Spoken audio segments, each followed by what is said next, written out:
Hello, welcome to the first ever podcast of Lunch Table Talk. My name is Jack Orman. I'm Jensen Janik, and we just started this club. We got obsessed with Joe Rogan Experience, and we just thought to ourselves, why don't we start a podcast? And this is what it's come to.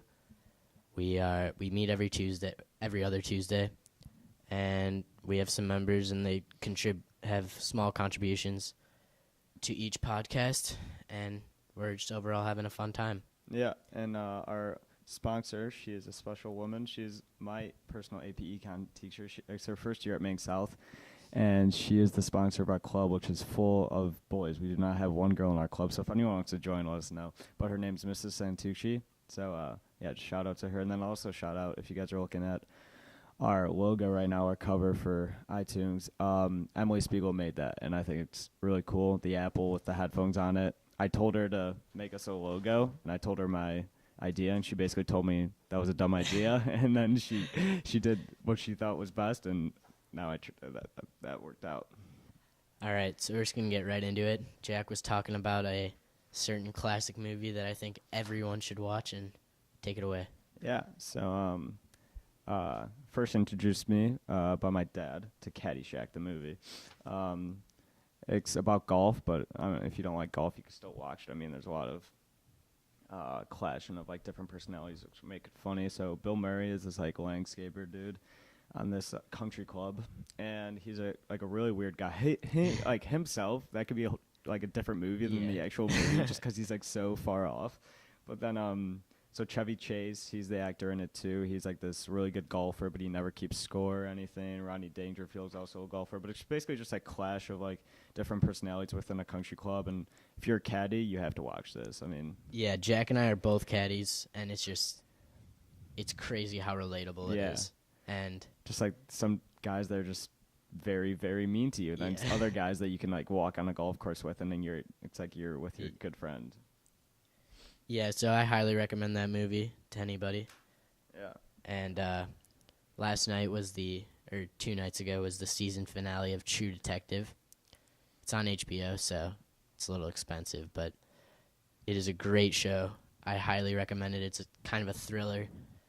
Everything leads up to this last episode, and I was just like sitting on the edge of my seat, and I was like screaming at the TV, and my dad was like, "Shut up! What are you doing?"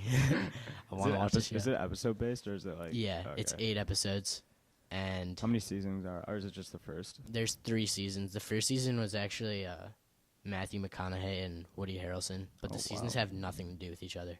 So it's just like one short story, and yeah. Yeah, I don't know. I might have to get that. I don't have HBO, but I have Daniel Ocasio Patrick, so. So yeah, like we were talking about, we got like the guys that like are in the club. It's basically all of our friends, and we're obsessed with Chris Stapleton. He's this country singer, and like he's just very, very good. Everything about him, he vocalizes like an insane person. We call him the GOAT because he's like amazing right now. But the cool thing about him, he's like 40, so he's not really, and he's like technically new, but he's been in Nashville writing songs for people since he was like 20, which I think is crazy. So now he wrote for like 15 years until he was like 35, around there. And then his wife and a couple other people in the music business were just like, why don't you try to perform and like release your own album? So he did. He got involved with his band. Now he's on his own, and his wife backup sings for him, which I think is really cool. But yeah, listen to Chris Stapleton. He's insane. He got nominated for 3 Grammys a couple years ago, and yeah, he writes all of his own songs, and he's just a really, really down-to-earth guy. Amazing voice. I mean, if you want to... Very good. Listen to Either Way by him. It's like a solo song, but it's sort of like he's screaming in the microphone in the most majestic way ever. Yeah. All right, so now we're going to get into the Maine South. What's going on with sports as of right now? Sports, and mostly sports, but some other stuff too. Yeah. Activities. Yeah. So Maine South Hoops, they're wrapping up their season. They're getting to it, but they've had some standout players with Isam Hamwi. He passed the 1,000-point mark a couple weeks ago in a loss to Evanston, but I think that's crazy for anyone to score 1,000 points during their career at Maine South. Yeah, I don't know about you, but like when I'm watching them, when I'm like at the games, I wish that I was that good at basketball. Yeah, because we play in our house league. We Yeah. got a game every Sunday, and yeah, the like the difference in our Yeah. games and their games insane. It's just so much more fundamental. But yeah, they're doing good. Wrestling just came to an end, as basically all winter sports have. But Yeah. we had a good You're season. hearing from a wrestler himself. Yeah. Um, John Halverson got second in state. He beat the number 1 ranked kid in the nation earlier at the sectional. Sean Kelly got 5th, and then Nuzo, Beltran, and Bartel all qualified as well, which is 5 qualifiers. That's the most since 2003, I think. So we had a good season this year. Girls gymnastics. It was not this last weekend. It was the weekend before that. They took 3rd overall at state individual awards. Kaylee Pistorius got 2nd place all around, which is crazy. And then 2 of our close friends, Colette Roth and Brittany R. guys, were also there. They did very well, so we were proud of them on a personal level for them to do well at state, which is a big deal. And also Mink South Swimming, they just wrapped up this past weekend. They had a couple standout performances from Brendan Forrest, Tommy Doubleday, Daniel Young, and yeah, they did good. I think it was one of their better seasons in a while. Yeah, didn't they like beat New Trier for the first time since like 1972 or something?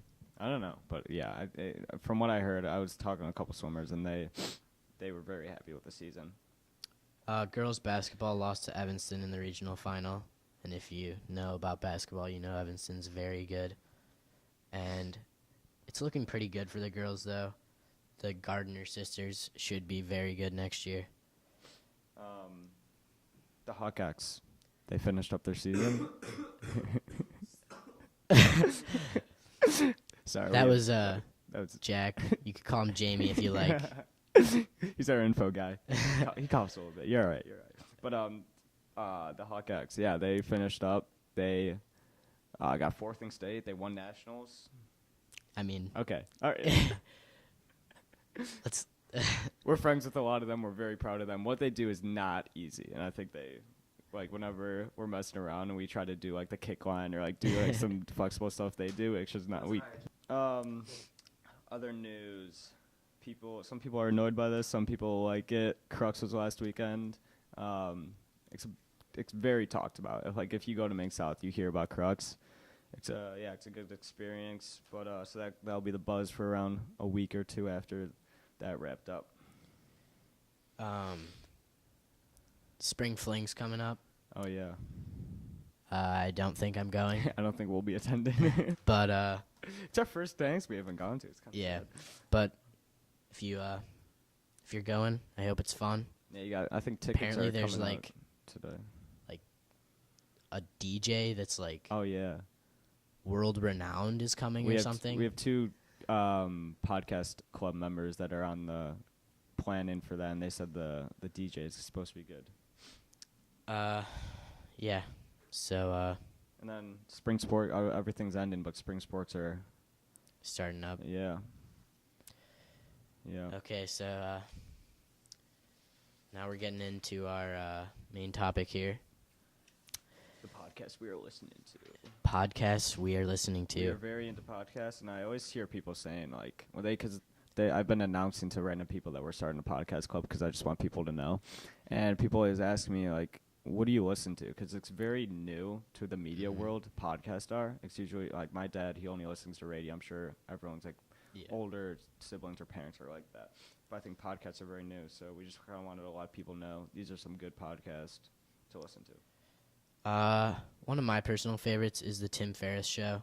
He basically just interviews people, and sometimes they get off on tangents and talk about cool stuff.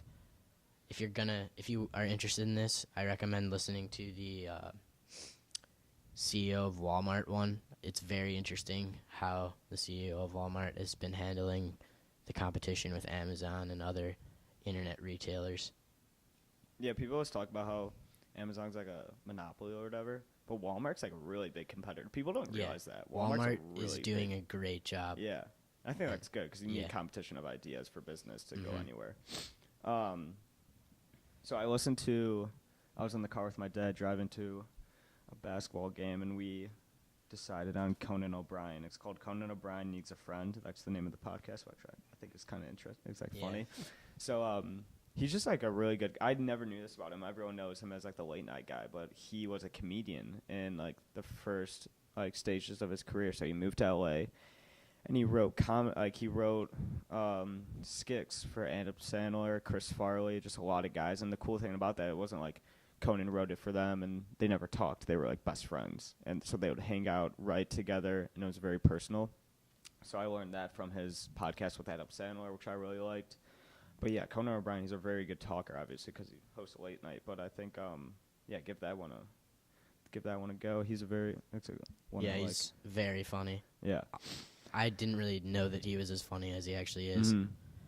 But, I don't think late night's a great way for him to exemplify that. But cool he's thing. kind of changed I don't know if you've watched it at all, but he changed like the whole